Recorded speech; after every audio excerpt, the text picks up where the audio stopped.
ak fayda boo amee full ak fayda kenn du la yee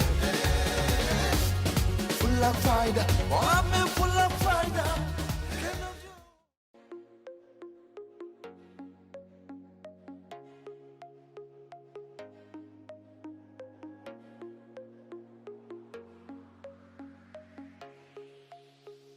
Salut les amis, j'espère que vous allez tous très bien. Je suis ravi de vous retrouver dans cette nouvelle vidéo où l'on va s'intéresser de plus près à la double confrontation qui opposera le Sénégal au Soudan. La première manche aura lieu à Dakar, au stade Léopold Sédar Senghor ce samedi 13 octobre 2018 à partir de 19h.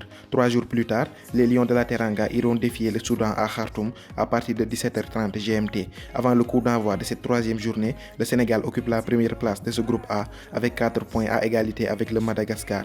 La Guinée équatoriale et le Soudan occupent respectivement les 3e et 4e places de ce groupe. Pour le match de ce samedi, le sélectionneur Aliou Cissé sera confronté à un véritable casse-tête en défense puisqu'il devra se passer des services de Salif Sané, Kalidou Koulibaly et Lamine Gassama, tous blessés. Pour pallier à ses absences en défense, Pape Djibril Diaw, le joueur évoluant à Korona Kielce, club de première division polonaise, et Racine Colly, l'arrière-gauche de l'OGC Nice, ont été appelés en renfort. Le grand gagnant dans cette cascade de blessures sera certainement Pape Abou Cissé de l'Olympiakos, qui a de fortes chances d'être aligné ce samedi face aux Soudanais. En plus de ne pas pouvoir compter sur leurs joueurs cadres en défense, les hommes d'Aliou Cissé devront aussi composer avec l'état de la pelouse du stade Léopold Sédar Senghor qui ne garantit en aucun cas du beau football. D'ailleurs, dans une interview accordée aux journalistes ce mercredi, Sadio Mané s'est aussi plaint de l'état de la pelouse. Ça peut aller, mais c'est pas fameux. C'est pas fameux. Honnêtement, c'est pas la pelouse qu'on attendait. Mais on n'a pas le choix, ça fait des années on fait avec. Maintenant, il faut que vous aussi, vous essayez de nous soutenir pour que l'État puisse changer cette pelouse. C'est pas fameux, honnêtement. C'est pas fameux. Quand tu es loin, tu penses que c'est la meilleure pelouse, or que c'est le contraire.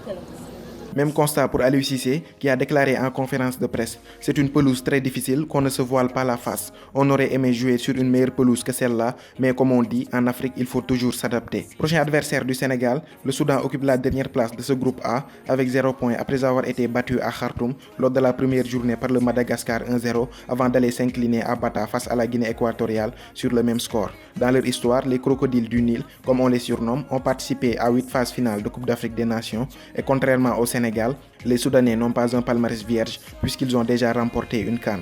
C'était lors de l'édition 1970 dont ils étaient d'ailleurs le pays organisateur. Leur dernière participation à une phase finale de Coupe d'Afrique des Nations remonte en 2012 en Guinée équatoriale et au Gabon où ils se sont hissés jusqu'en quart de finale avant d'être battus par le futur vainqueur du tournoi, la Zambie d'Hervé Renard. Actuellement entraîné par le Croate Zdravko Logaruzic, le Soudan occupe la 123e place du classement FIFA. Sur le plan international, il y a peu de joueurs soudanais connus, pour ne pas dire aucun, mais il faudra retenir que la majeure partie d'entre eux évoluent dans le championnat local soudanais. Ce samedi 13 octobre 2018 à Dakar, les crocodiles du Nil tenteront d'enregistrer leur premier point dans ces éliminatoires après leurs 2 revers lors des 2 premières journées. Enfin, la dernière confrontation entre Sénégalais et Soudanais remonte en 2011 où les Lions de la Teranga l'avaient emporté 1-0 à Dakar grâce à un but de Dembaba.